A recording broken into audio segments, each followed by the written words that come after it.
Students, আশা করবো তোরা সবাই ভালো আছিস এবং আমরা আবার লার্নিং এর পক্ষ থেকে তোদের কাছে চলে এসেছি আমাদের ফিজিক্সের একদম শেষের পাঠে। ওকে, যে পাঠটা হলেই তোদের মোটামুটি সিলেবাস ফিজিক্সের সিলেবাস শেষ হয়ে যাবে। আচ্ছা, তোদের আরো একবার মনে করিয়ে দিই, আমরা কোন লেকচার সিরিজ নিয়ে এসেছি? ক্লাস 11-12 সায়েন্স, যার ফিজিক্স, কেমিস্ট্রি এবং ম্যাথামেটিক্সের সম্পূর্ণ বিনামূল্যে তোদের কোর্সটা নিয়ে আসা হয়েছে। কোথায় না, আমাদের best on the latest pattern. কার প্ল্যাটফর্মে? ইজি টু লার্নিং স্কুলের প্ল্যাটফর্মে। তো সেই জিনিস যেটা আমরা করছিলাম তার একদম লাস্ট জায়গায় আমরা চলে এসেছি। সেই জায়গাটাকে না আমাদের ইউনিট 5, তার চ্যাপ্টার 1। ওকে, তাহলে ইউনিট 5 এর একটাই চ্যাপ্টার আছে, চ্যাপ্টার 1 আমাদের বইয়ে দেওয়া আছে, তাই আমরাও সেখানটাতে নামটাতে বললাম। সেই ইউনিট 5 এর চ্যাপ্টার 1টাকে তড়িৎ চুম্বকীয় তরঙ্গ সমূহ, যাকে আমরা বলছি কি ইলেকট্রোম্যাগনেটিক ওয়েভস, রাইট? আচ্ছা, এই ইলেকট্রোম্যাগনেটিক ওয়েভস পড়ার আগে আমি তোদেরকে কয়েকটা কথা একটু মনে করিয়ে দিই যে এর হিস্টোরিক্যাল ফ্যাক্টটা কি ছিল। যদিও আমাদের সেটা দরকার লাগবে না, কিন্তু চ্যাপ্টারটা কেন পড়ছি সেটার একটা ধারণা আমাদের থাকা উচিত। সেই রেসপেক্ট আমি এখানেতে কয়েকটা কথা তোদের বলে দিই। ওকে, প্রথম কথা আসছে কি, দেখ, এই চ্যাপ্টারটার জন্য সাম হিস্টোরিক্যাল ফ্যাক্টস। সেই হিস্টোরিক্যাল ফ্যাক্টসটা কি জিনিস? সাম হিস্টোরিক্যাল ফ্যাক্টস। দেখ, সেই হিস্টোরিক্যাল ফ্যাক্টসটা বলতে বলবো কি, দেখ, আমাদের এই ইলেকট্রোম্যাগনেটিক ওয়েভ তৈরি হওয়ার অনেক আগেই কিন্তু আমাদের ম্যাক্সওয়েল প্রেডিক্ট করেছিল, আমার টার্মটা ক্লিয়ার করে নে, প্রেডিক্ট করেছিল কার ব্যাপারেতে? না, আমাদের ইলেকট্রোম্যাগনেটিক ওয়েভ থাকতে পারে বলে তার ব্যাপারটা আমাদের প্রেডিক্ট করেছিল।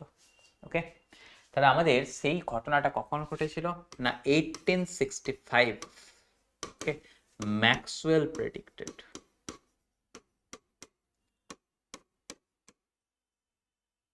কি প্রেডিক্ট করেছিল? Maxwell predicted about the electromagnetic wave. কখন বলতো? যখন ম্যাক্সওয়েল তার চারখানা থিওরি তৈরি করেছিল। কি কি থিওরি তৈরি করেছিল? না, চারটে ম্যাক্সওয়েলের ইকুয়েশনকে লিখেছিল। ওকে, তাহলে এই ঘটনাটা হয়েছিল কখন? when he formulated সে তৈরি করেনি, সে কয়েকটা জিনিসকে নিয়ে আমাদের ফর্মুলা তৈরি করেছিল। when he formulated 4 equation। ওকে, সেই যে চারটে ইকুয়েশন তৈরি করেছিল, সেই চারটে ইকুয়েশনকে একসাথে বলা হয় আমাদেরকে ম্যাক্সওয়েল ইকুয়েশন। ওকে, এবং সেখান থেকে সে প্রেডিক্ট করেছিল এই যে ইলেকট্রোম্যাগনেটিক ওয়েভটা, এটা আমাদের কি করবে? It will have speed of light. Okay, মানে আমাদের যদি এখান থেকে ফ্রি স্পেসের কথা চিন্তা করি, অ্যাট ফ্রি স্পেস তার স্পিড কত হবে? 3 × 10⁸ মিটার পার সেকেন্ড। তাহলে এত বেগে কিন্তু ইলেকট্রোম্যাগনেটিক ওয়েভগুলো আমাদের চলতে পারে। তাহলে সে করেছিল কি প্রেডিক্ট, কিন্তু তৈরি করেছিল কে? তৈরি করেছিল হচ্ছে কি, বা প্রথম সে দেখেছিল সেটা হচ্ছে কি আমাদের সায়েন্টিস্ট হার্জ। ওকে, তাহলে হার্জ 1887 সালে আমাদের কি হয়েছিল? প্রডিউস করতে ফেলে হয়েছিল কাকে? না, আমাদের এই ইলেকট্রোম্যাগনেটিক ওয়েভসকে। তাহলে ভাব কত বছর পরে, 1865-তে সে প্রেডিক্ট করেছিল, কিন্তু আমাদের সেটা তৈরি হয়েছিল কোথায়? 1887 সালে। in 1887 হার্জ had created কাকে? না, ইলেকট্রোম্যাগনেটিক ওয়েভ। তাহলে হার্জ তৈরি করেছিল কাকে? ইলেকট্রোম্যাগনেটিক ওয়েভকে। কবে? না, 1887 সালে। ওকে, তাহলে এই কথাটাও কিন্তু আমাদেরকে প্রত্যেককে মাথার মধ্যে রাখতে হবে। কিন্তু একটা কথা, হার্জ যে ইলেকট্রোম্যাগনেটিক ওয়েভ তৈরি করেছিল, তার ওয়েভ লেন্থ কিন্তু খুবই বড় ছিল। সেই তার ওয়েভ লেন্থ কত ছিল? না, 6 মিটার। ওকে, আর এমসিকিউ এর জন্য কথাটা তোদের শিখিয়ে রাখলাম। এবারে প্রশ্ন আসছে, এর কিছুদিন পরেতে আমাদের সব থেকে বড় অ্যাডভান্সমেন্ট নিয়ে এসেছিল আমাদের আচার্য জগদীশচন্দ্র বোস। যে জেসি বোস আমাদের কিছুদিন পরেতে তৈরি করেছিল কি, আমাদের সে ইলেকট্রোম্যাগনেটিক ওয়েভ তৈরি করেছিল, যে ইলেকট্রোম্যাগনেটিক ওয়েভটার ওয়েভ লেন্থ ছিল কতখানি, আমাদের জানবি 25 মিলিমিটার থেকে 5 মিলিমিটারের মধ্যে। ওকে, অনেক বড় অ্যাডভান্সমেন্ট নিয়ে এসেছিল, যার জন্য সে কি করেছিল, যে বেতার তরঙ্গ তৈরি করেছিল। সেই অ্যাডভান্সমেন্টটা নিয়ে এসেছিল কোথায় না 1895 সালে। ওকে, তাহলে এই ঘটনাগুলো একটুখানি তাদের ইন্টারেস্টের জন্য আমি বলে রাখলাম।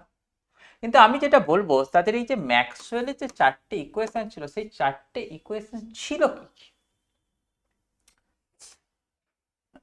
সেটা একবার আমাদের আলোচনা হয়ে যাওয়া উচিত। তো সেই কথাটাকে আমি একবার তোদের সাথে আলোচনা করে দিই। ম্যাক্সওয়েলের 4টে ইকুয়েশন কি কি ছিল? What are the 4 equation of Maxwell? সেটাকে আমি যদি বলি কি কি, দেখতো দেখ, ম্যাক্সওয়েলের 4টে ইকুয়েশন কিন্তু আলাদা কিছু ইকুয়েশন নয়, সেখানটা কয়েকটা ইকুয়েশনের সামেশন ম্যাক্সওয়েলের যে 4 ইকুয়েশন থাকে। ম্যাক্সওয়েলের ফার্স্ট ইকুয়েশন, 4টে ইকুয়েশনের মধ্যে ফার্স্ট যে ইকুয়েশন সেটা হচ্ছে কি না আমাদের গস ল। কার ক্ষেত্রে না, গস ল ফর ইলেকট্রোস্ট্যাটিক্স। ওকে, তাহলে আমাদের ম্যাক্সওয়েলের ফার্স্ট ইকুয়েশন বলতে আমরা কাকে পড়ে নিই, সেটা পড়ে নিই হচ্ছে দেখতো গস ল। কার ক্ষেত্রে না, ফর ইলেকট্রোস্ট্যাটিক্স।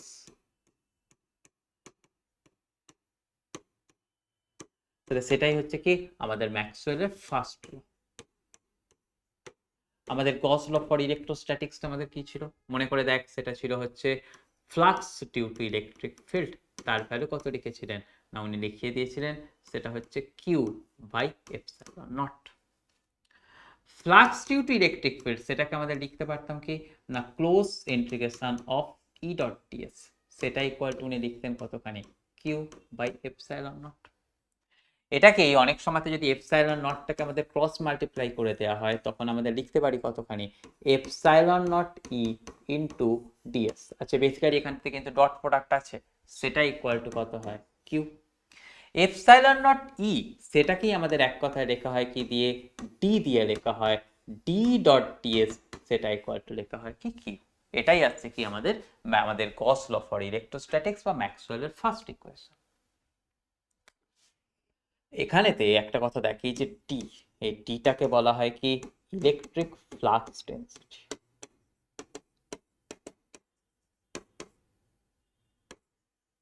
যেন কেউ ভুল করে ফেলেছি। আর ইটা কি, ইটাকে বলা হয় কি ইলেকট্রিক ফিল্ড, বা তাকে আমরা বলি এরকম ভাবে ইলেকট্রিক ফিল্ড ইন্টেন্সিটি।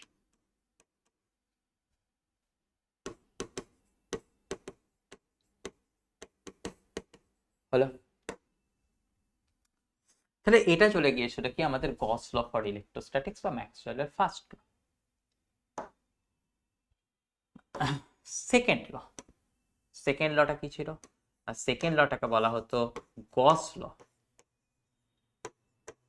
কার জন্য না, ফর ম্যাগনেটোস্ট্যাটিক্স।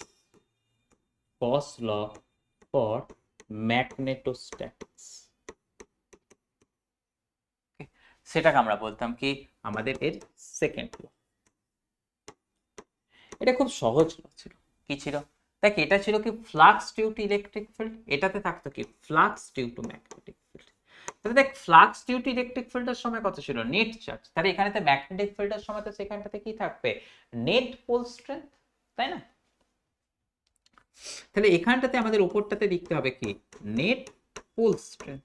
কিন্তু আমরা সবাই শিখেছি দেখ, আমাদের যখনই একটা সাউথ পোল থাকবে, একটা আমাদের নর্থ পোল থাকতে হবে। মানে কি নেট পোল স্ট্রেংথ আমাদের কখনোই থাকতে পারে না, তার ভ্যালু আমাদের কি হয়ে যাবে, জিরো হয়ে যাবে। তাহলে নেট পোল স্ট্রেংথ কিন্তু 1/এপসাইলন নট থাকলে সেটাকে আমাদের মাল্টিপ্লাই করতে হয় কি দিয়ে, মিউ নট দিয়ে মাল্টিপ্লাই করতে হয়। যেখানে 1/এপসাইলন নট আছে সেটাকে, আচ্ছা সেটার কথা তো তোদের আমাদের এখান থেকে যেতে হবে না, তোরা এটুকুনি কথায় শিখে রাখ যে আমাদের এখান থেকে চার্জের বদলেতে কি ছিল দেখতো, চার্জের বদলেতে লাস্ট ইকুয়েশনটাকে দেখ, integration of D dot DS. তাহলে এখান থেকে কি থাকবে, ইলেকট্রিক ফ্লাক্স ডেন্সিটি ছিল, এখানটাতে তাহলে থাকবে কি magnetic flux density into ds, সেটা ইকুয়াল টু হতো কি নেট চার্জ। তাহলে নেট চার্জের বদলে তো এখানটাতে থাকতো কি, এখানটাতে থাকতো নেট পুল স্ট্রেংথ। তাহলে নেট পুল স্ট্রেংথ যেহেতু 0 হয়, তাহলে এটাকেও বসিয়ে দিতিস কত, 0। তাহলে ডিবিডিএস ইকুয়াল টু কত পেয়ে যেতিস, 0। তাহলে ডিবিডিএস যদি ইকুয়াল টু 0 হয়, তাহলে আমাদের কি পেতাম, ম্যাগনেটিক ফ্লাক্স তার ভ্যালু পেয়ে যেতাম কতখানি, 0। কার জন্য না, কোনো একটা ক্লোজড পাথের মধ্যে। ওকে, তাহলে এই ঘটনাটা আসতো কি, ইন এনি ক্লোজড বা in any closed area. Path বললে হবে না, এখানে তো সারফেস ইন্টিগ্রেশন আছে, তাহলে একে বলতে হবে কি, ইন এনি ক্লোজড এরিয়া। তাহলে এটা ছিল কি আমাদের গস ল ফর ম্যাগনেটোস্ট্যাটিক্স, বা যাকে আমরা বলবো কি ম্যাক্সওয়েলের সেকেন্ড ল। বোঝা গেল পয়েন্ট? এরপরেতে আমরা চলে যাব হচ্ছে এর পরের কথাটা, সেটা হচ্ছে কি আমাদের ম্যাক্সওয়েলের থার্ড ল, তাই না? ম্যাক্সওয়েলের থার্ড লটা কিছুই না, সেটা হচ্ছে কি আমাদের Faraday's law for electromagnetic induction. তাহলে সেটা আসছে কি আমাদের গসের থার্ড ল, এই ম্যাক্সওয়েলের থার্ড। তাহলে ম্যাক্সওয়েলের থার্ড ল সেটা আসছে কি, দেখতো ফ্যারাডে, মানে এটা হচ্ছে আমাদের 3 নম্বর ল। তাহলে সেটা আমাদের হচ্ছে কি, দেখতো ফ্যারাডেস ল, ফ্যারাডেস ল তার জন্য অফ ইলেকট্রোম্যাগনেটিক ইন্ডাকশন। ওকে, সেটাকে আমরা বলি কি এখানটার থার্ড ল। তাহলে আমাদের ম্যাক্সওয়েলের থার্ড ল সেটা কি ছিল, Faraday's law of electromagnetic induction. সেখানে তো আমরা শিখেছিলাম কি, ইনডিউসড ইএমএফ তার ভ্যালু কত শিখেছিলাম, minus n into d dt of phi. Okay, এখান থেকে কোন ধরনের ফ্লাক্সের পরিবর্তন, ম্যাগনেটিক ফ্লাক্সের পরিবর্তন, সেটা ইকুয়ালটা ছিল কি আমাদের ইএমএফ। আর লাস্ট লটা, তার লাস্ট ল যে ছিল সেটা আমাদের কি ছিল কি, 4 নম্বর ল। সেই 4 নম্বর লটা কি ছিল না, সেটা ছিল আমাদের অ্যাম্পিয়ার্স ল এর মডিফাইড ফরম্যাট। সেই অ্যাম্পিয়ার্স ল এর মডিফাইড ফরম্যাটটাকে বলা হতো কি অ্যাম্পিয়ার ম্যাক্সওয়েল ল। সেই অ্যাম্পিয়ার ম্যাক্সওয়েল ল, বা যাকে আমরা বলি কি ম্যাক্সওয়েলের ফোর্থ ল, সেই লটা কি ছিল, সেই লটা ছিল দেখ integration of B dot dl. Okay, অর্থাৎ line integration, closed line integration of magnetic field. তার ভ্যালু ম্যাক্সওয়েল বলেছিল কত হয়, মিউ নট ইন্টু আই, কিন্তু আমাদের এখান থেকে সরি অ্যাম্পিয়ার বলেছিল কত, মিউ নট ইন্টু আই, কিন্তু আমাদের ম্যাক্সওয়েল সেটাকে কারেক্ট করে বলেছিল কতখানি, মিউ নট আই প্লাস এখান থেকে লিখেছিল কি না আই ডিসপ্লেস, আই ডিসপ্লেসমেন্ট। ওকে, তাহলে টোটাল কারেন্টটাকে উনি দুটো কারেন্টে ভেঙে দিয়েছিলেন, একটা হয়েছিল কি আমাদের আই, মানে যেটাকে হচ্ছে কি বেসিক্যালি ড্রিফট কারেন্ট,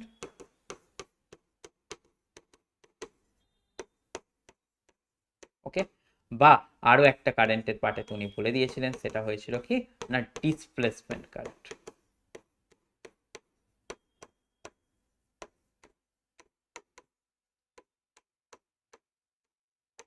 ওকে,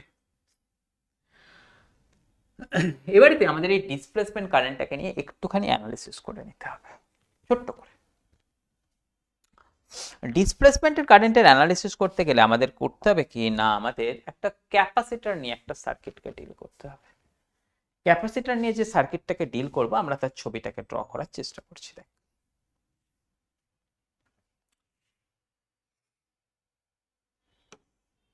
দেখ এই হচ্ছে কি আমাদের বেসিক্যালি ক্যাপাসিটর।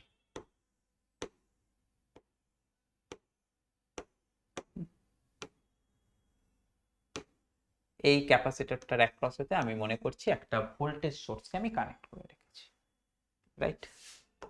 তো চল এই একটা ভোল্টেজ সোর্সকে কানেক্ট করলাম। তো বেসিক্যালি এই দিক দিয়ে আমাদের কারেন্ট ফ্লো হবে। আমি যদি চাই কি এইখানের কোনো একটা পয়েন্টে ম্যাগনেটিক ফিল্ডের ভ্যালু বের করতে চাই, তাহলে এইখানের কোনো একটা পয়েন্টে যদি আমি ম্যাগনেটিক ফিল্ডকে বের করতে চাই,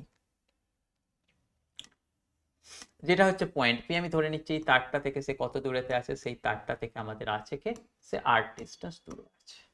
তাহলে এখানেতে ম্যাগনেটিক ফিল্ড বের করতে গেলে আমাদের কি করতে হয়, আমরা শিখেছি এখানটাতে একটা ক্লোজড লুপ ফর্ম করতে হয় এই পয়েন্টটাকে নিয়ে। তাহলে আমরা এখান থেকে দেখলাম কি এইরকম ভাবে একটা ক্লোজড লুপকে ফর্ম করলাম। ওকে, যে লুপটা করলো কি আমাদের একটা সার্কুলার এরিয়াকে কভার করলো। ওকে, তাহলে আমাদের এখান থেকে কি নিয়ে ইন্টারেস্টেড হচ্ছে কি টু ফাইন্ড ম্যাগনেটিক ফিল্ড। কোথায়? To find magnetic field at P. তো ম্যাগনেটিক ফিল্ড বের করার জন্য আমাদের কাছে কি ছিল? অ্যাম্পিয়ার্স এর ল ছিল। সেই অ্যাম্পিয়ার্স এর ল কি বলে দিয়েছিল? একটা ক্লোজড সারফেস এরিয়াকে ইনক্লুড করতে হবে, এবং যদি কোনো কারেন্ট মানে তাকে পেনিট্রেট করে চলে যায় তার ভ্যালুটাকে নিয়ে আমাদের কি করতে হবে না ম্যাক্সওয়েলের ওখান থেকে ইকুয়েশনটাকে লিখতে হবে। তাহলে আমাদের ওখান থেকে বের করার জন্য আমাদের কি শিখেছিলাম? Integration of B dot dl, সেটা ইকুয়াল টু কত আছে? Mu naught I. এখানে কিন্তু মাথাটা ঠিক রাখতে হবে, আইটা কি? আইটা হচ্ছে সেই কারেন্টটা যেটা হচ্ছে এই যে ক্লোজড সারফেস এরিয়াটা কনসিডার করেছি তাকে পেনিট্রেট করে যেতে পারে, পেনিট্রেট করে যেতে পারে। কথা কিন্তু ক্লিয়ার রাখবি। তাহলে যদি কোনো কারেন্ট আমাদের ওই ক্লোজড সারফেসটাকে পেনিট্রেট করে না যায় তখন কিন্তু আমাদের কি করতে হবে? আই এর ভ্যালুকে ইকুয়াল টু 0 করতে হবে। তাহলে বেসিক কথা, এখান থেকে ফর্মুলার সাহায্যে বসালে কত আসতো? বি। ওখান থেকে ক্লোজড পাথ করলে আমাদের কি আসবে? আমাদের সার্কেলের ক্লোজ পাথ মানে 2 পাই আর, সেটা ইকুয়াল টু কত ছিল? Mu naught I. সেখান থেকে আমাদের বি এর ভ্যালু বের করে দিতাম কত? মানে মিউ নট আই বাই 2 পাই আর। এবারে তো মুশকিলটা দাঁড়াচ্ছে অন্য জায়গায়, জানিস তো। আমি এখান থেকে তো বলেছি ক্লোজ পাথকে আমি এরকম সার্কুলার করে দিলাম, কিন্তু সার্কুলারই কেন নেব? আমার তো একটুখানি পাকামো করে আমি এখান থেকে করতে পারি কি ক্লোজ সারফেস এরিয়াটাকে একটু ঘুরিয়ে লিখতে পারি। কেমন? তো যদি আমি এখান থেকে ক্লোজড সারফেস এরিয়াটাকে একটুখানি ঘুরিয়ে করে দিই কি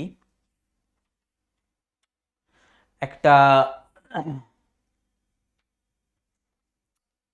হেমিস্ফিয়ারের মতন করে দিই, তাহলে কেমন জিনিস দাঁড়াবে? কিরকম জিনিস দাঁড়াচ্ছে দেখ। আমি জাস্ট এই সার্কিটটাকে আবার আঁকছি, একে একবার তোদের সাথে রিভিজিট করার চেষ্টা করছি। দেখ,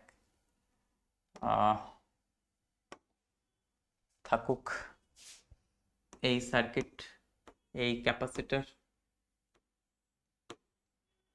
কেমন? এই ক্যাপাসিটরের থ্রু দিয়ে এখানটাতে আমি কি করেছি? ওই একটা এসি ভোল্টেজকে কানেক্ট করেছি।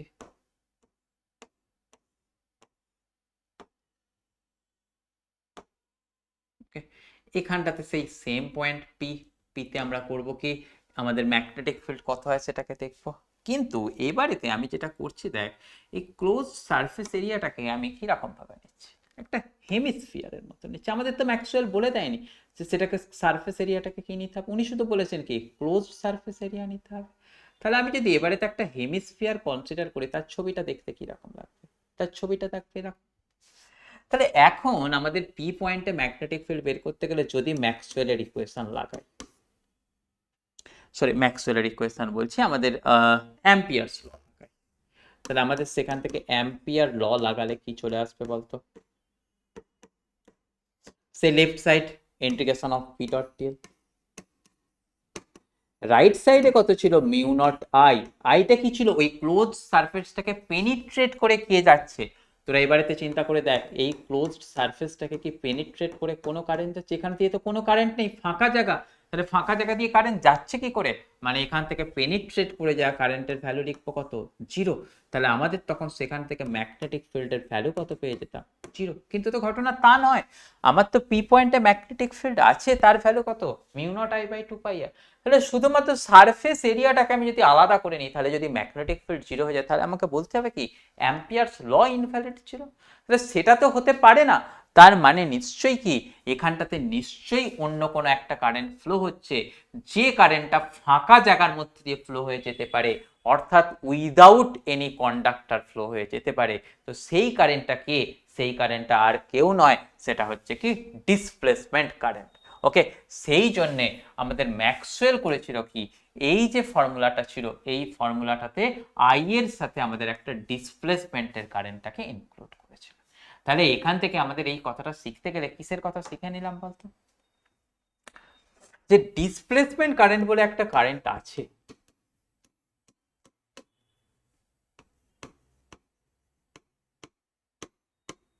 তাই তো, সেই যে ডিসপ্লেসমেন্ট কারেন্ট বলে কারেন্টটা আছে সেটা কি এমন একটা কারেন্ট যেটা একটা ফ্রি স্পেস বা ফাঁকা জায়গার মধ্যে দিয়ে প্রবাহ হয়ে যেতে পারে। তাহলে আমাদের এখান থেকে বলছি কি ডিসপ্লেসমেন্ট কারেন্ট মানে হচ্ছে এমন একটা current which may flow which may flow through free space which may flow কোথার মধ্যে দিয়ে না through free space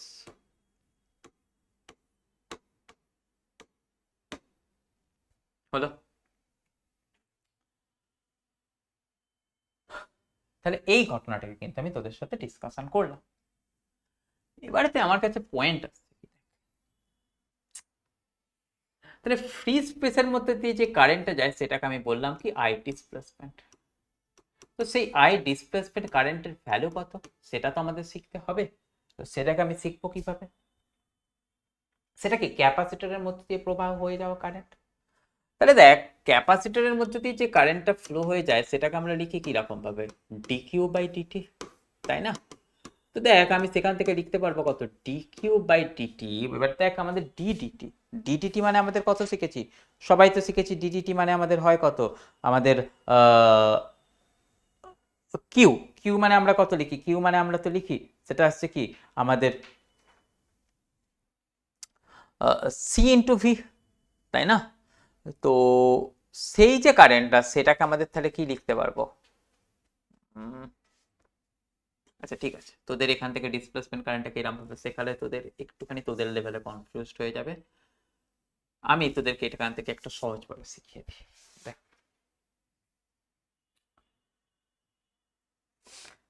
সেটা তোদের যেটা শিখিয়ে দেব সেটা হচ্ছে এরকম ভাবে,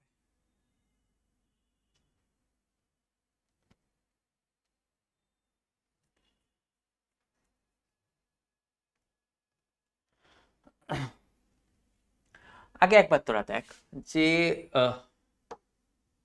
ফ্লাক্স ডিউ টু ইলেকট্রিক ফিল্ডের তোরা ফর্মুলা কত লিখিস। ফ্লাক্স ডিউ টু ইলেকট্রিক ফিল্ডের ফর্মুলা তোরা লিখিস হচ্ছে এটা, দেখতো ই ইন্টু এ মানে ই ডট এ, তাই না? এটা তোদের বেসিক কথা কিন্তু এটা তোরা সবাই জানিস। এবারে তো দেখ E flux due to electric field, ক্যাপাসিটরের মাঝখানটাতে ইলেকট্রিক ফিল্ডের ভ্যালু কত থাকে সেটা তোরা সবাই শিখেছিস, সেটা থাকে কত sigma by epsilon naught into A. মানে ক্যাপাসিটরের মাঝে ইলেকট্রিক ফিল্ড কত থাকে, দুটো প্যারালাল প্লেট ক্যাপাসিটরের মাঝে ইলেকট্রিক ফিল্ডের ভ্যালু কত হয় sigma by epsilon naught. Sigma, sigma মানে তোরা কত শিখেছিস দেখ কিউ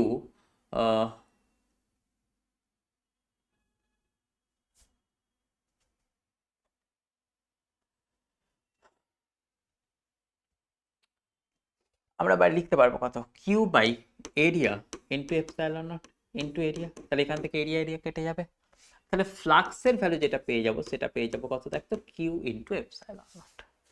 এখান থেকে আমি একটা কথা লিখতে পারবো কিউ ইকুয়াল টু কত লিখতে পারবো এপসাইলন নট ইন্টু ফাই। এবার দেখ আমি কারেন্টের ভ্যালু কত লিখতে পারবো, কারেন্ট আমি মানে কত শিখেছি দেখ তো ডিকিউ বাই ডিটি। কারেন্ট মানে কি rate of flow of charge. তো সেই কারেন্টটাকে যদি আই দিয়ে লিখি তার ভ্যালু কত পেয়ে যাবো ডিডিটি অফ কিউ এর জায়গায় কত লিখে দেবো এপসাইলন নট ইন্টু ফাই ই।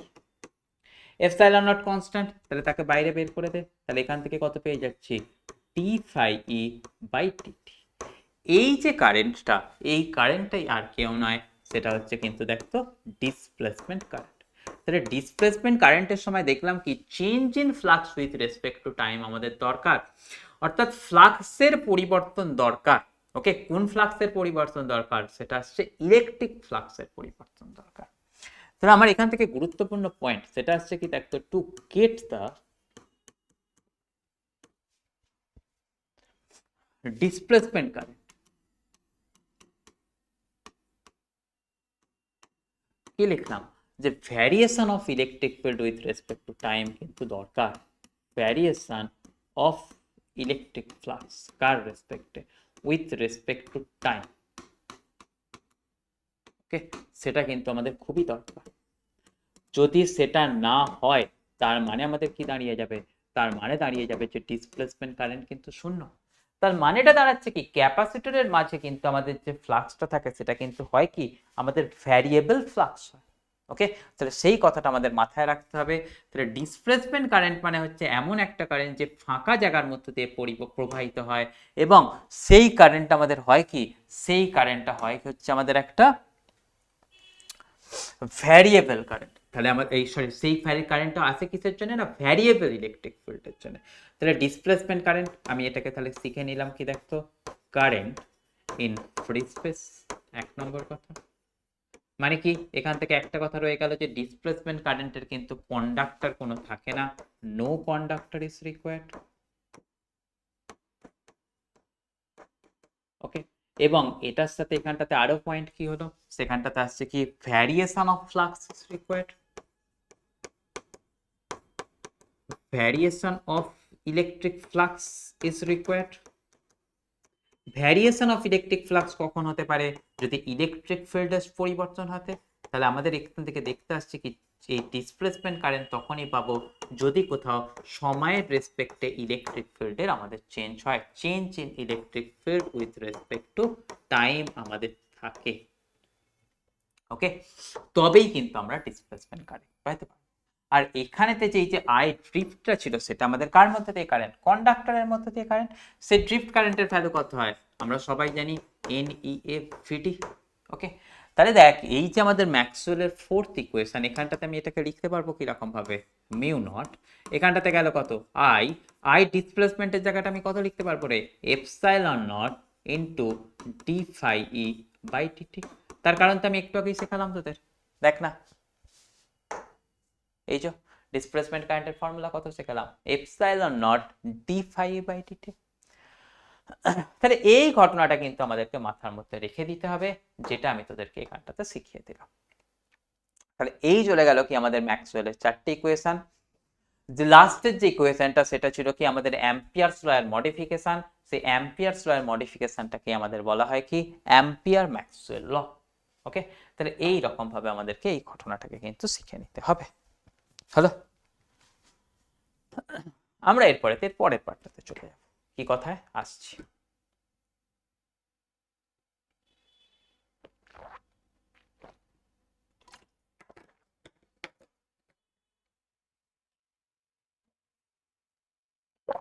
একবার তোরা আমার সাথে তোরা ছায়া প্রকাশনের বইটা ওপেন কর।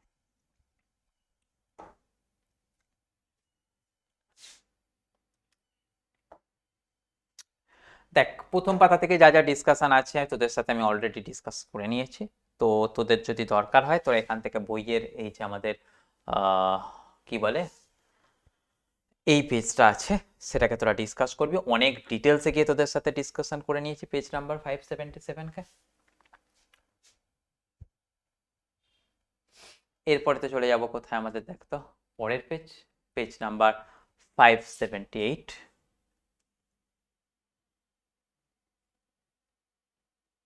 ওকে, এই পেজ নাম্বার 578 থেকে তোরা এই ঘটনাটাকে দেখে নিবি। এই যে প্রথম ডেফিনেশনটা আছে এই ডেফিনেশনটাকে তোরা একটু মুখস্থ করে দিবি। কোন ডেফিনেশনটার কথা, তড়িৎ চুম্বকীয় তরঙ্গ বা ইলেকট্রোম্যাগনেটিক ওয়েভস কাকে বলে, এই পার্টটা।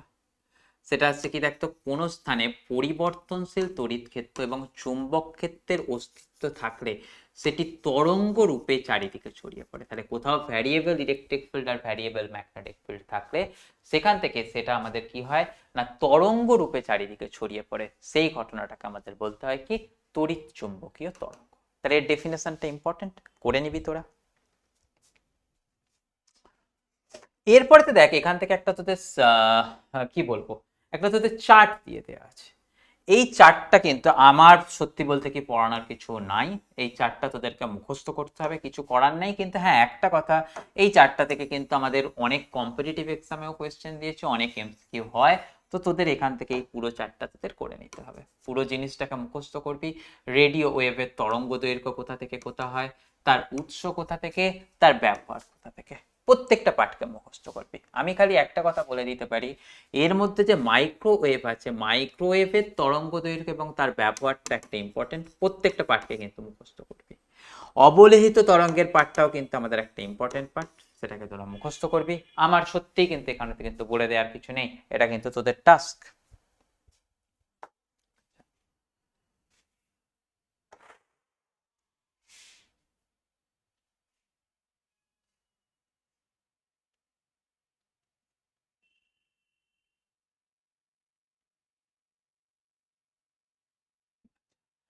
এর মধ্যে থেকে তোদের আরো যেটা ইম্পর্টেন্ট পার্ট থাকবে সেটা কোনটা, এই পার্টটা, এই অতিবেগুনি রশ্মির ওয়েভলেন্থ, হ্যাঁ, এবং অতিবেগুনি রশ্মির যে ব্যবহার সেই পার্টটাও কিন্তু ইম্পর্টেন্ট। তাহলে এটাও একটা তোদের ইম্পর্টেন্ট পার্ট। ওকে, তার ওয়েভলেন্থের রেঞ্জ এবং আমাদের তার ব্যবহার, ওকে, অত্যন্ত ইম্পর্টেন্ট, তোরা কিন্তু রেডি করবি। আচ্ছা, এখান থেকে পরিচ্ছদ সংক্রান্ত এমসিকিউটা ওই যে তোরা ওইখানটা থেকে রিডিং পড়বি, সেই রিডিং পড়া থেকেই তোদের হয়ে যাবে। আমার সত্যি এখান থেকে কিছু বলার নেই, বই দেখে দেখে রিডিং পড়ে দেওয়ার আমার কোনো শখ নেই, তোরা কিন্তু সেখান থেকে সেটাকে দেখে নিবি। আচ্ছা,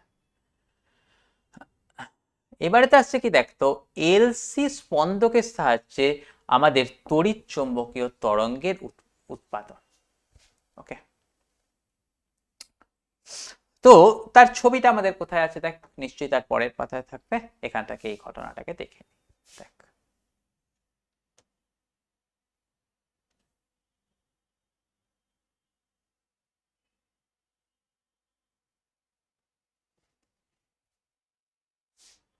এখানেতে এই ঘটনাটাকে দেখ, এখানটাতে কি আছে দেখতো, একটা ইন্ডাক্টর আর একটা ক্যাপাসিটরকে সিরিজে কানেক্ট করা আছে। যদি আমাদের ইন্ডাক্টর আর একটা ক্যাপাসিটরকে সিরিজে কানেক্ট করা থাকে তাকে আমাদের বলা হয় কি এলসি অসিলেটর, বা তাকে আমরা বলি কি এলসি স্পন্দক। ওকে, তো সেই ঘটনাটা কি জিনিস আমরা একবার ছোট করে ডিসকাশন করে নিই। ওকে, তাহলে আমাদের কি বলছি দেখতো, এলসি অসিলেটর।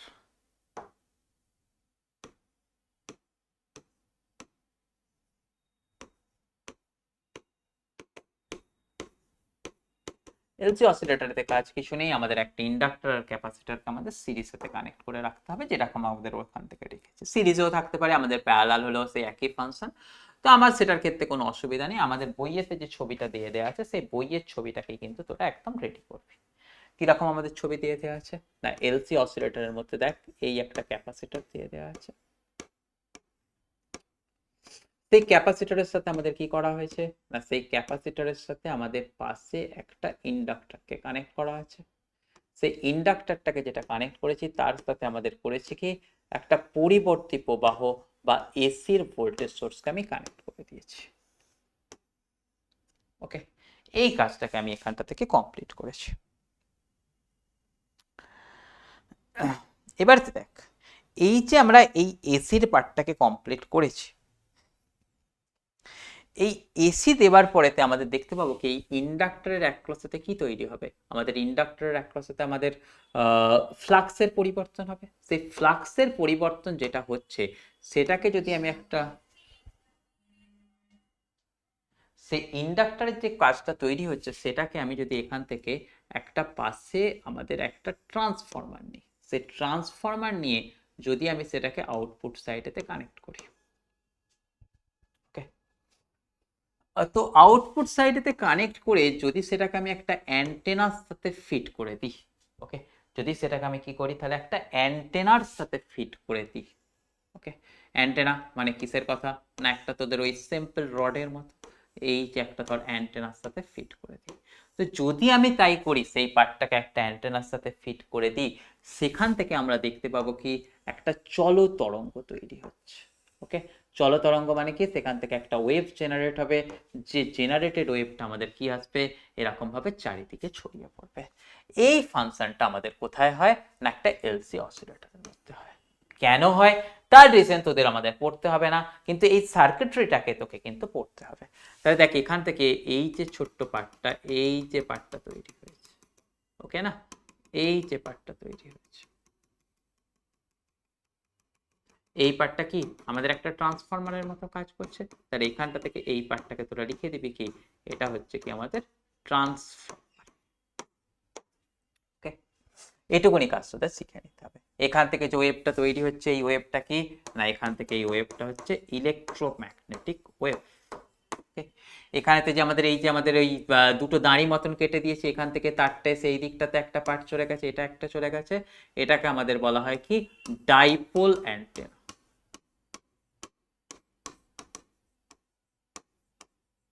ওকে, সাথে একটা কথা তোদের শিখিয়ে রাখবো, এখান থেকে ইলেকট্রোম্যাগনেটিক ওয়েভ কেন তৈরি হয়, তার কারণ হচ্ছে কি আমাদের ট্রান্সফর্মারও বলবো না, এই যে এখান থেকে ইন্ডাক্টর ক্যাপাসিটর আছে তার মধ্যে চেঞ্জ ইন এনার্জি হয়, অর্থাৎ একবার ইলেকট্রোস্ট্যাটিক এনার্জিটা ম্যাগনেটিক এনার্জিতে কনভার্ট হয়, বা কখনো কখনো আমাদের ম্যাগনেটিক এনার্জিটা ইলেকট্রোস্ট্যাটিক এনার্জিতে কনভার্ট হয়।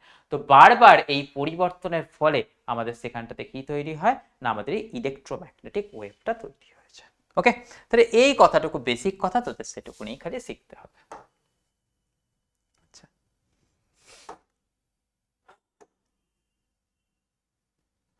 এবারেতে দেখ তোদের এখানটাতে কাজ কি করতে হচ্ছে।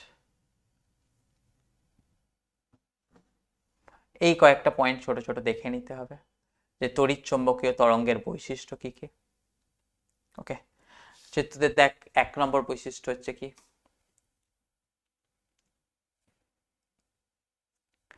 এই লাইনটা থেকে পরীক্ষায় কোয়েশ্চেন পড়ে, তো এই কোয়েশ্চেনটা কি দেখতো, সেটা আসছে যে যদি আমাদের তড়িৎ ক্ষেত্র, চৌম্বক ক্ষেত্র এবং তরঙ্গের গতির অভিমুখ সবসময় একটার একটার সাথে লম্বভাবে থাকে, তার মানে আমাদের এখান থেকে বোঝানো হচ্ছে কি যদি তরঙ্গটা যায় কোথায়, এরকম এক্স অ্যাক্সিস বরাবর যায়, তাহলে ইলেকট্রিক ফিল্ডের ভ্যারিয়েশন কোন দিক বরাবর হবে, তার সাথে পারপেন্ডিকুলারে। যদি ধরে নিই সেটা হচ্ছে কি ওয়াই অ্যাক্সিসে ভ্যারিয়েশন হচ্ছে বা পরিবর্তন হচ্ছে, তাহলে ম্যাগনেটিক ফিল্ড কি থাকবে, তার সাথে পারপেন্ডিকুলারে ভাইব্রেট হবে, অর্থাৎ জেড অ্যাক্সিস বরাবর ভাইব্রেট হবে।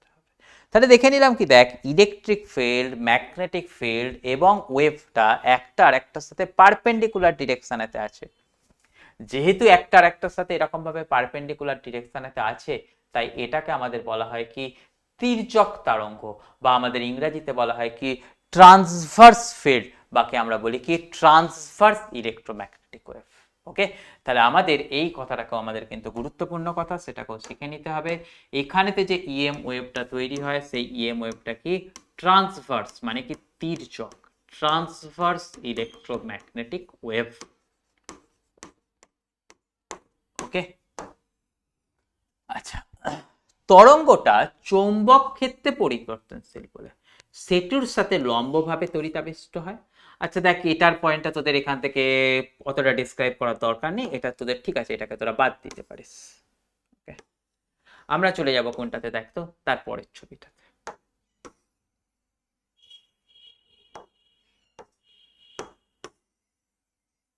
পরের ছবিটাতে আমরা কি দেখতে পাচ্ছি, দেখ তো, দেখ ওই এক্স অ্যাক্সিসে কে গেছে, ওয়েভটা প্রোপাগেট হচ্ছে, তার সাথে ওয়াই অ্যাক্সিস বরাবর কি আছে, ইলেকট্রিক ফিল্ডের পরিবর্তন, তাই দেখ ওয়াই অ্যাক্সিসে আমাদের কি দেয়া আছে, ইলেকট্রিক ফিল্ডের চেঞ্জগুলো দেয়া আছে।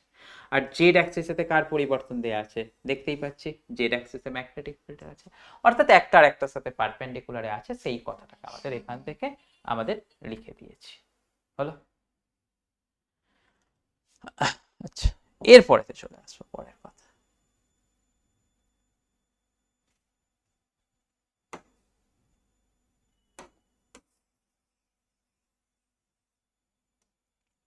পরের বৈশিষ্ট্যটা কি বলা আছে সেটা দেখ, আমাদের এখান থেকে যে স্পিড অফ ইলেকট্রোম্যাগনেটিক ওয়েভ হয়, সেই স্পিড অফ ইলেকট্রোম্যাগনেটিক ওয়েভটা কতখানি হয়, আর সেটা আসছে লাইটের স্পিডের সাথে সমান, এবং তার ভ্যালু কত হয়, দেখ 1/√μ0/ε0। ওকে, মিউ নটটা আমরা কি জানি, শূন্য স্থানের চৌম্বক ভেদ্যতা, এবং এপসাইলন নটটা কি জানি, শূন্য স্থানের তড়িৎ ভেদ্যতা। যদি আমরা তার ভ্যালুগুলোকে বসিয়ে দিই, আমরা সেখান থেকে পেয়ে যাব কতখানি, যে লাইটের স্পিড যেটা আসছে কতখানি, 3 × 10⁸ মিটার/সেকেন্ড। ওকে, এই কথাটাকে আমাদের শিখে নিতে হবে। আর কি দেখ, এই পয়েন্টটা, ইলেকট্রিক ফিল্ডের ম্যাক্সিমাম ভ্যালু আর ম্যাগনেটিক ফিল্ডের ম্যাক্সিমাম ভ্যালু, তার যে রেশিও, সেই রেশিওটা হয় কত, সি। তাহলে এই জিনিসটা সাজেস্ট করছে কি, দেখ ইলেকট্রিক ফিল্ডের ম্যাগনেটিউড ম্যাগনেটিক ফিল্ডের ম্যাগনেটিউডের থেকে কিন্তু অনেক বেশি, কতখানি বেশি, সেটা আসছে আমাদের সি টাইম বেশি। ওকে, এই কথাটাকেও কিন্তু আমাদের সবাইকে শিখে নিতে হবে, আর এখান থেকে তোদের কিছু করার দরকার নেই। এরপরে আসছে কি, দেখতো তড়িৎ চুম্বকীয় তরঙ্গ সম্বন্ধে কয়েকটি কথা। আহ, এখান থেকে আমাদের যে দুটো কথা আসছে, সেটা আসছে কি, দেখতো শক্তি ঘনত্বের কথা আছে। শক্তি ঘনত্ব মানে আমরা কি জানি দেখতো, আমাদের এনার্জি ডেন্সিটি। তোদের আমি বলবো না যে এই জিনিসটাকে তোরা ডেপথে গিয়ে পড়, শুধু একটাই কথা তোরা করবি যে শক্তি ঘনত্ব বা এনার্জি ডেন্সিটি সেটা ইলেকট্রিক ফিল্ডের জন্য এনার্জি ডেন্সিটি, আর ম্যাগনেটিক ফিল্ডের জন্য যে এনার্জি ডেন্সিটি সেই ভ্যালুটা আমাদের প্রত্যেকটা আরেকটার সাথে সমান হয়। মানে আমাদের প্রমাণ করে দেখিয়ে দেওয়া যাবে, দেখ তো তড়িৎ ক্ষেত্রে সঞ্চিত স্থিতিশক্তি আর চৌম্বক ক্ষেত্রে সঞ্চিত স্থিতিশক্তি সেটা কি আসবে, দেখ একটা আরেকটার সাথে ইকুয়াল আসবে। ওকে, এই জিনিসটা এখানটাতে আছে, তোদের প্রমাণটা আমাদের দরকার পড়বে না, পরীক্ষাতে এমসিকিউ প্যাটার্ন হবে, তাই তোরা শুধু এটুকুনি লাইনকে রেডি করে যাস, তাহলেই তোদের সেখান থেকে জিনিসটা সাফিসিয়েন্ট হয়ে যাবে। ওকে, তাহলে তড়িৎ ক্ষেত্রের শক্তি ঘনত্ব আর চুম্বক ক্ষেত্রের শক্তি ঘনত্ব কিন্তু একটা আরেকটার সাথে সমান হবে। হলো, এরপরেতে আমরা চলে যাব হচ্ছে তার পরের কথাটা, সেটা আসছে কি দেখতো, ইন্টেন্সিটি। ইন্টেন্সিটি মানে আমরা সবাই কি জানি দেখতো, energy per unit area per unit time, তাকে আমরা বলি কি ইন্টেন্সিটি বা তীব্রতা। তাহলে তার ডেফিনেশনটার জন্য তোরা এখান থেকে যে পার্টটা আছে এই ডেফিনেশনটাকে মুখস্থ করে দিবি, কোনো কিছু চাপের ঘটনা নয়, বই খুলবি এটাকে আমাদের মুখস্থর মতন করে দিবি, এবং সেখান থেকে তোরা মুখস্থ করে পাবি কি দেখতো, যে তড়িৎ চৌম্বকীয় তরঙ্গের যে ইন্টেন্সিটি হয় সেটা আমাদের পেয়ে যাবি কতখানি, এখান থেকে ডিরাইভ করার তোদের কোনো দরকার নেই, পরীক্ষাতে তোদের ডেরিভেশন আসতেও যাচ্ছে না, এমসিকিউ প্যাটার্নের কোয়েশ্চেন, তাহলে তোরা সেখান থেকে দেখে নিবি কি যে ইন্টেন্সিটি আছে সেটা আসছে কতখানি, সি ইন্টু ইউ। সি মানে কত, স্পিড অফ লাইট, ইউ মানে কত, এনার্জি ডেন্সিটি। তাহলে দেখ যদি সেটা আমাদের তড়িৎ ক্ষেত্রের এনার্জি ডেন্সিটি দিয়ে লিখি সেটা কত লেখা আছে, দেখ তো C into half epsilon naught E square, আর ম্যাগনেটিক ক্ষেত্রে লিখলে কত হয়, B square by 2 mu naught. তাহলে দুদিক দিয়েই লিখলে সেখানেতে ঘটনাটা সেম আছে, সেটাকে কিন্তু তোদের সাথে শিখতে হচ্ছে। তাহলে তোরা শিখে নিচ্ছিস কি ইন্টেন্সিটি ইকুয়াল টু কত, স্পিড অফ লাইট ইন্টু আমাদের কি না এনার্জি ডেন্সিটি। তাহলে এই কথাটাকে কিন্তু তোদের মাথায় রাখতে হবে। আর একটা যেটা, সেটা হচ্ছে অন্য মাধ্যমের ক্ষেত্রে লাইটের ভেলোসিটি কত হয়, V equal to root over mu naught, মানে মিউ বাই এপসাইলন নট। আর একটা আসছে কি তার মাত্রা, আমি আর এখান থেকে ডিটেলসে ডেসক্রাইব করলাম না, এই মাত্রার ভ্যালুটাও কিন্তু তোদেরকে পরীক্ষার জন্য রেডি করে যেতে হবে। আর দেখ তোদের সিলেবাসেতে সেরকম কোনো কিছু আর কোয়েশ্চেন নেই যেটা তোদের আর পড়তে হবে। এখান থেকে এই যে দেখ পরিচ্ছদ সংক্রান্ত যে এমসিকিউ দুটো আছে,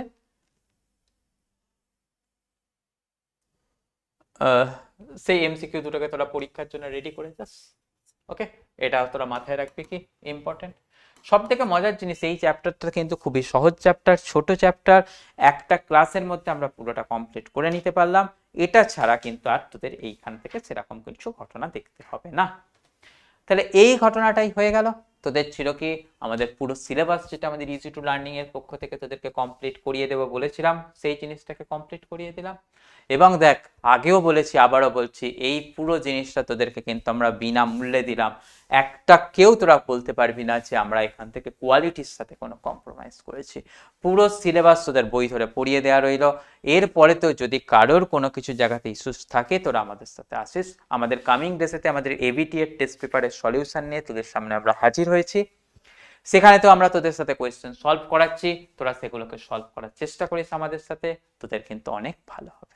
ওকে, তাহলে তোদের সবার পরীক্ষা ভালো হবে এবং ইজি টু লার্নিংকে তোরা আরো ভালোবাসবি, এবং তোদের এখান থেকে এই যে ফ্রি কোর্সের সুবিধা তোরা নিবি এবং তোদের বন্ধুদের কাছেও ছড়িয়ে দিবি, সেই আশা রেখে আমি তোদের থেকে বিদায় নিচ্ছি। সামনের সেমিস্টারে তোদের সাথে আবার দেখা হবে এই আশা রাখবো, আর যদি তোদের সাথে দেখা হয় তো সেখান থেকে আমরা সেমিস্টার পরেতেও খুব ভালোভাবে কমপ্লিট করার চেষ্টা করব। তো চল তাহলে আজকের মতো বাই বাই। তোদের ফার্স্ট সেমিস্টার থার্ড সেমিস্টারের ক্লাস কিন্তু আজকের মতো এখানেতে ফিজিক্সের আমরা কমপ্লিট করলাম। চল তাহলে বাই বাই।